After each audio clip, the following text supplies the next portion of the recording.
இந்த வீடியோவில் நம்ம OnePlus வயர்லெஸ் பேஸ் எடிஷனில் வந்து நெக் ஸ்ட்ராப் எப்படி ரீப்ளேஸ் பண்ணுறதுன்றத பார்க்கலாம்.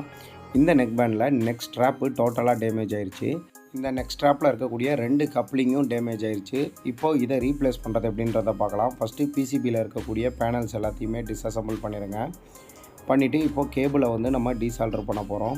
இதில் டோட்டலாக 6 கோர் கேபிள் இருக்கும். இப்போது நமக்கு கிடைக்கக்கூடிய ஆல்டர்னேட்டிவ் நெக் ஸ்ட்ராப்லேயும் 6 கேபிள் இருக்கணும்.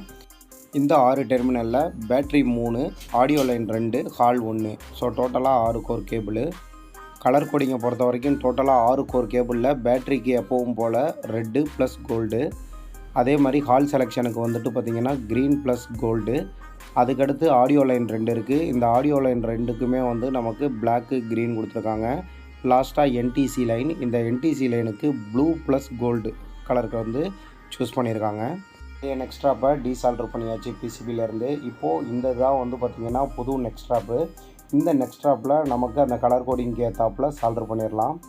பேட்ரி நெகட்டிவ்க்கு கோல்டு, அடுத்து பேட்ரி பாசிட்டிவ்க்கு ரெட்டு, அதுக்கடுத்து ஹால் செலெக்ஷன். இந்த ஹால் செலெக்ஷனுக்கு ஆல்ரெடியே நம்ம சொல்லியிருந்தோம் க்ரீன் ப்ளஸ் கோல்டு. அதுக்கடுத்து ரைட்டு ப்ளஸ், இந்த ரைட் சைடு ஆடியோவுக்கு வந்து பார்த்திங்கன்னா நம்ம க்ரீன் கலர் கொடுக்கலாம். அதுக்கடுத்து ரைட் மைனஸ்க்கு வந்து பிளாக் கலர். லாஸ்ட்டாக என்டிசி லைன். இந்த என்டிசி லைனுக்கு ப்ளூ ப்ளஸ் கோல்டு வந்து சால்டர் பண்ணிடலாம். இந்த சால்டர் ப்ராசஸ் எல்லாத்தையுமே முடித்ததுக்கப்புறம் ஏதாவது சால்டர் ஸ்பேட்டர்ஸ் வந்து பக்கத்தில் இருக்கான்றதை பார்த்துக்குங்க. பக்கத்தில் இருக்கக்கூடிய எல்லா லைனையுமே வந்து கிளியர் பண்ணிக்கோங்க. ஏன்னா ஒரு டெர்மினல் இன்னொரு டெர்மினலோட உராயும் பொழுது நமக்கு நாய்ஸ் வரும். முடிஞ்சால் ஐபி அடித்து க்ளீன் பண்ணிக்கோங்க. ஏன்னா நமக்கு வந்து இப்போது பேட்ரி வந்து கனெக்ஷனில் இல்லை. மேலே க்ளூவை அப்ளை பண்ணிவிட்டு அசம்பிள் பண்ண ஸ்டார்ட் பண்ணிடலாம். இது வந்து அதோட ஆப்போசிட் எண்டு. இந்த ஆப்போசிட் எண்டில் தான் வந்து பார்த்திங்கன்னா பேட்ரி டெர்மினல்லாம் வந்து நமக்கு சால்டர் பண்ணியிருப்பாங்க.